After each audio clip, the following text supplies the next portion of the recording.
Welcome to Lake Tobias, everyone. My name is Ryan, and I will be your safari tour guide this afternoon. We're going to head out into the safari field and go see animals from all over the world. We'll make stops to see them.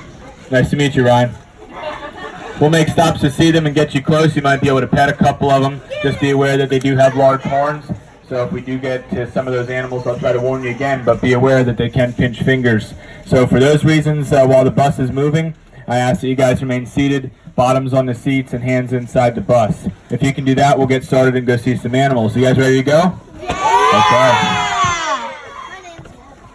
Hey, that's my backpack. Girls ready?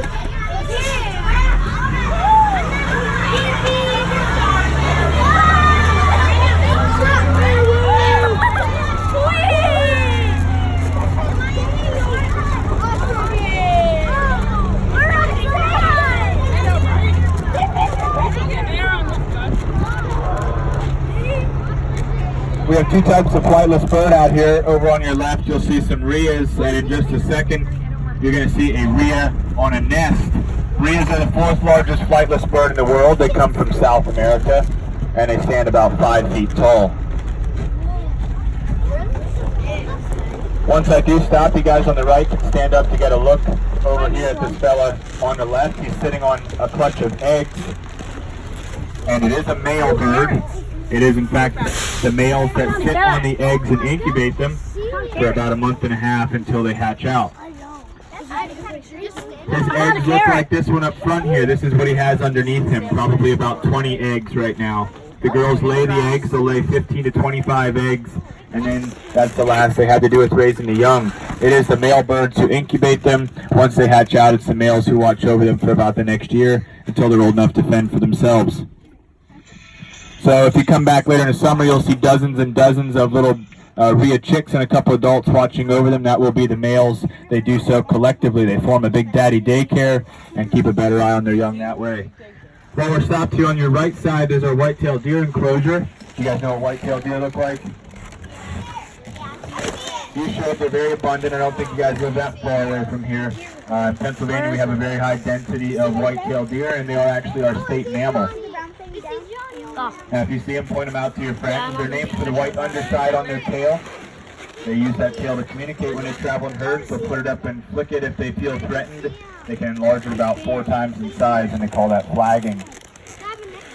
We'll see some other deer and get a closer look at them out in the field. They're a different type of deer called European fallow deer, but they're in the same process as the white-tailed deer right now in that they're growing their antlers. So right now their antlers are covered in fuzzy velvet, and that encases the blood vessels. The blood supplies the nutrients for them to grow. So their antlers grow and fall off every year. They get a bigger set as they mature. All right, we're going to continue on our tour now. Before we do, though, I just ask you guys, again, remain seated while we're moving. Once we do stop, you're welcome to stand up. While we are out here, though, if you happen to lose anything off the side of the bus, hats or sunglasses, anything like that, just let me know, and we'll stop and get it. And if you would, throughout the tour, stay behind the 2 front seats up here, unless I tell you otherwise. Some of the animals do have a tendency to stick their heads up here in the stairwell, or even try to board our bus without a ticket. So that just gives me some room to negotiate with them. All right, if you guys have any questions throughout the tour, just raise your hands, and I'll do my best to answer. All right, you ready to go? Okay. Yeah. I got some. Mike, what are you doing? I already filmed you too bad, so sorry.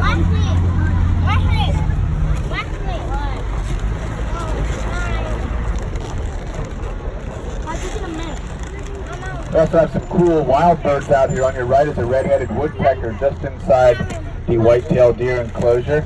There's a lot of dead trees out here in the safari field, and the woodpeckers love to feed on them. Also to your right on the other side of the fence is a new expansion project.